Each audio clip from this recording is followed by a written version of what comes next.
Well, I found that I was repeating myself in class, and I teach a class called Management 401, mainly for graduating seniors.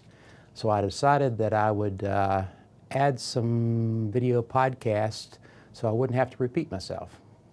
And typically the students are graduating and they get very, very nervous toward the end of the semester. So I thought, well, I'll try a podcast of repeats, things that I've said in the syllabus and also said in class, and maybe they can see a video of it, they won't get so nervous. Well, I did a survey, and of the students that actually saw the podcast, it was overwhelmingly positive.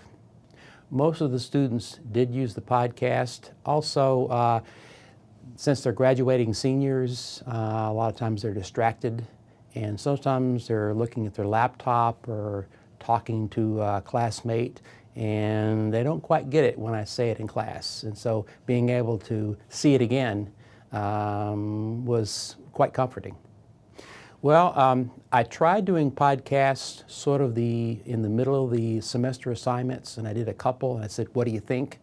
And the students came back and said, would you put up all the other assignments? And so they almost got where they depended on the podcast.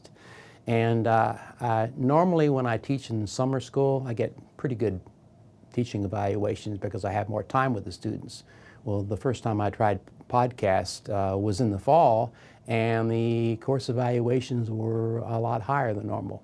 And particularly the category of teacher explains the assignments well. And that was a little higher. Well, I have a little bit of experience editing using a Macintosh, so I used the Mac to do pretty much all of the editing. Sarah Gardiel and Donna Potts asked if I would do a podcast for their MBA program, and I decided to try editing the podcast using PC software like Camtasia and Adobe Premiere. And there was a little bit more of a learning curve. It was a lot easier to do it with the iMovie and in the Apple editing softwares. My first attempt was to do podcasts just to make students more comfortable. So it was something that was a nice little add-on to the course. I went to Infocom a few weeks ago, and it would have been nice. I had to miss a week of classes over the summer, and it would have been nice if I'd done the lectures ahead of time. And I think my summer session would not have been so crowded. What I'd like to do is podcasts of things that I repeat every semester. For example, how do you do a case? What's the way that you should lay out preparing for a case? Or how do you write a really good report? Things that the students do every time. We did a video podcast describing the full-time MBA program. And of course, this was requested by Sarah Gardiel and Donna Potts. They'd heard about podcasts and knew that I'd done some, and they wanted to try and see how a podcast of the overview of the full-time MBA program would go. And we did two versions. We did a flash video and posted it on the full-time MBA website, and we also did podcasts. LaSalle University in Philadelphia was looking to redo their MBA program, and they saw that video podcast.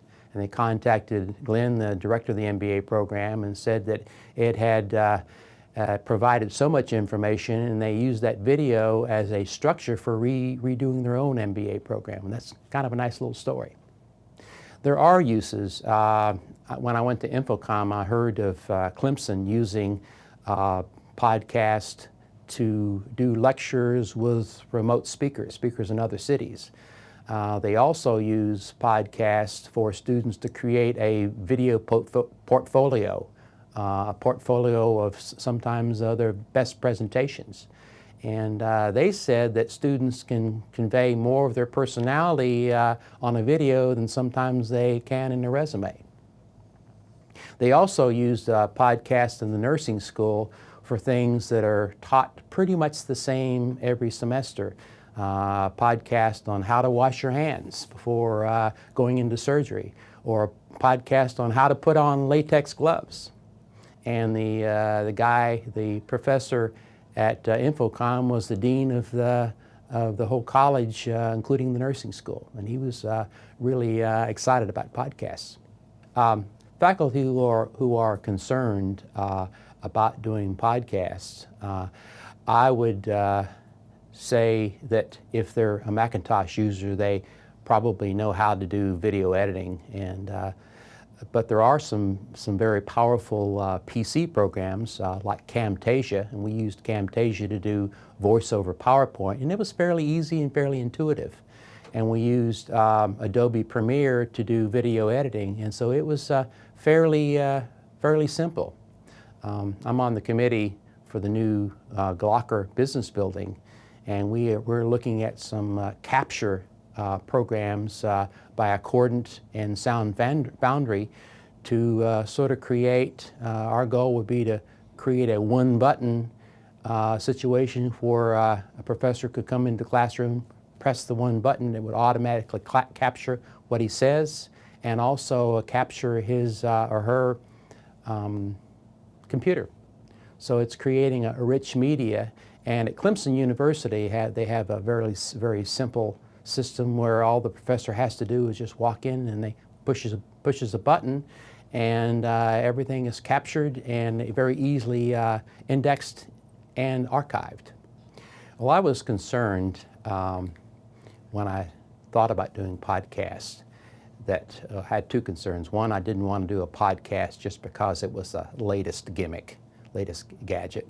I wanted to do something that actually meant something to the students, and I'd read some stories about podcasting, and not all of them were positive, so I wanted to do something that was very, very positive.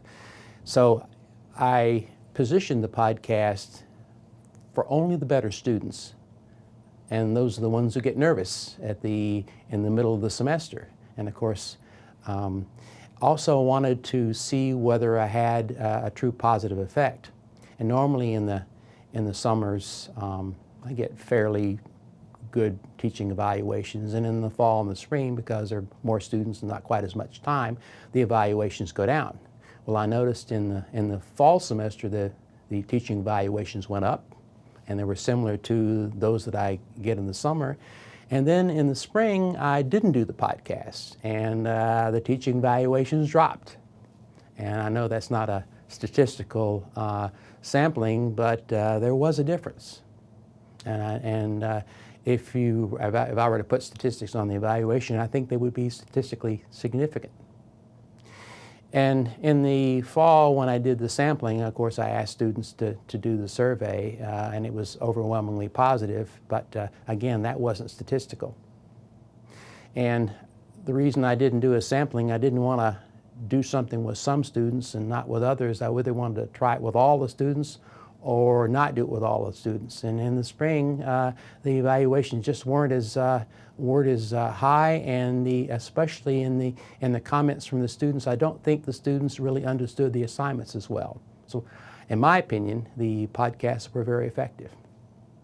Well, I was thinking about doing podcasts, and I'd created some videos for the students, and I was asking, how do I link to the internet, and how easy would it be? And I talked to the ITC people and found out there was a vol casting site, and it was just as simple as logging on using my NetID, and the site very easily let me upload my video, and gave me a link, and I posted those links on Blackboard, and the students found it to be fairly easy to view the video.